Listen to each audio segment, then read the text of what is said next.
Bija arī visādi brīži, bet bērni bija ļoti labi. Es atceros, kad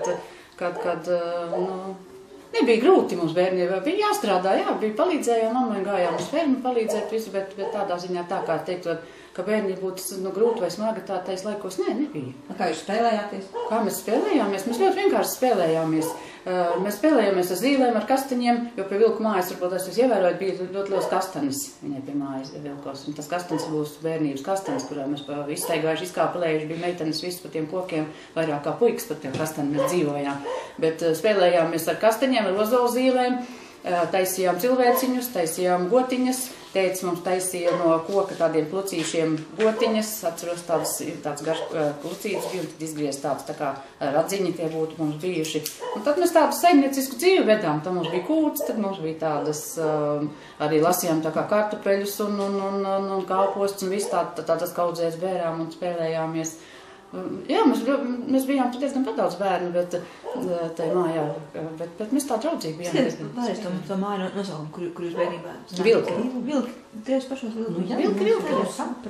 Vidusskola arī tāpatās, visi kā jau bija tie paši, tāpatās arī par to pašu dzeju tāpatās bija, kā jau es atceros, un arī tie paši jaunā gada pasākumi, arī klases vakari bija, tad jau lielākas bija, tie klases vakari vairāk modē. Un Meņģelē tā laikā bija balvas? Tā, kad es vidusskolā mācījos, katru sestdienu balle bija, man liekas, ir blociņš pierakstīts, kur ir katru sestdienu bijis diskotēka, balle, teātris vai jauniešu vakars vai kas, es katru sestdienu tik uz balli gājusi. Tepat Meņģelē? Jā, Meņģelē, tepat no Vilkiem. Tautas namā? Jā, Tautas namā. Katru sestdienu gandrīz bija, es vēl atceros, kad ir pašķirt savu blociņu. Ar ko dejoja? Ar ko dejoja? Blociņš ar ko dejoja? Gandrīz arī tā ir, kad pierakstīts ir ar ko dejoja, kas tajās balles vakarā bija pa partneriem, kā gāja. Interesanti bija, tas laiks bija interesants, tie 3 gadi, kamēr es aprecējos, es tur pabeidzu vidusskolu, tie aprecējos. Uzreiz? Jā, gandrīz uzreiz. Kur jūs to vīru satiku? Vīru, kur satiku, es vasarā strādāju lauku brigādē kolhozā. Tepat Meņģelē? Jā, tepat Meņģelē, tā bija forši, tad jau varēja nopelnīt naudiņu pa vasaru varēju. Un pirmajā gadā, tā, kad es 8. klasi pabeidzu, tad es veikalā strādāju, pasētājs biju, es atceros, tepat tās Meņģeles veikals, arī tagad turpat, kur veikals ir, tur arī es tajā veikalā bijis vienu vasaru nostrādāju par to pasētāju tur. Un tad.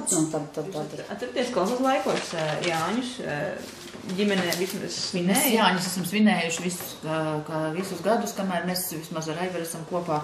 Mēs katru gadu Jāņus svinām, katru gadu mums ir Jāņu ugunskurs. Un lai mēs cik esam cilvēku te, bet svinām vienmēr, un Ziemassvētkus arī mēs vienmēr esam svinējuši. Un mums bija Ziemassvētkos pat kāzas. 4. tieši te mazā istabiņā bija, nedrīkstēja eglīti nest, bet mums bija maza eglīte, un mums bija 24. mēs sarakstījāmies. Tā interesanti, kāpēc tā datumā izdomājāt? Tā bija sestdiena, un kaut kā izdomājām, ka mums vajag 24. Sarakstīties jau drīkstēja, nedrīkst, tas ir redzējums? Jā, sarakstīties drīkstēja, mēs jau nerādījām, ka mums eglīti ir. Mums nebija tāda neviena, mums bija savējie tikai Aivar brāļi un māsas, un krustmāte bija, un vairāk neviens arī kāds nebija. Strādājusi, tagad saprecējus, tad es atnācu te Zāliņā dzīvot, un tad es piedzima meita, 6 mēneši bija apmēram, un tad tepat fermā, te pašā kūtī bija 40 teles, un tā es arī viņam te cīnījos. Pavasar viņas dzīvojās pāru, te bija visur aploki, bija sapēc tagad, kur sasēts visu, tad tā labība bija. Tur bija aplokta, mums viņas pavasarī citreiz bija tā, kad viņas atveda maziņas no citām fermām, un tad viņas salēda aplokā iekšā, un tad es pavasarī mēs tur ganījām viņas un pieskatījām, un tad rudenī viņas dzina visas iekšā tie kūtī. 40 visas sadzina kūtī iekšā, un tad es pa ziemu viņas varoju. Un tad atkal pavasarī, kuras jau bija lielākas, kuras jau varēja, man bija lielāks no sākuma, man laikam nebija vēlāk, man bija jāplec, viņas jau bija grūsmas, un tad viņas veda pa fermām, kā jau gojas jau jaunās. Un tad atkal nākošo partiju, atkal tā pavasarī atveda atkal, un tad es atkal pa ziemu, viss roku darbs, mēslas rokām, jāstum bija, varība rokām. 7 gadu laikam es nostrādāju. Rokas beigt? Kas lūdzu? Rokas beigt. Jā, brīnumainā kārtā nē. Nē, man bija palīgi.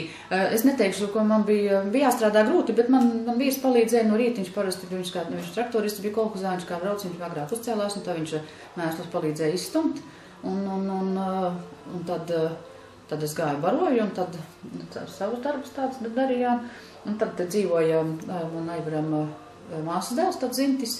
Un tāds puika jau bija diezgan paldies, viņš ir skolā vēl Mendelē, tā ka no šejienes arī gāja. Mamma viņam centrā dzīvoja tā Rasma, bet viņš lielāko daļu pie vecās mammas dzīvoja.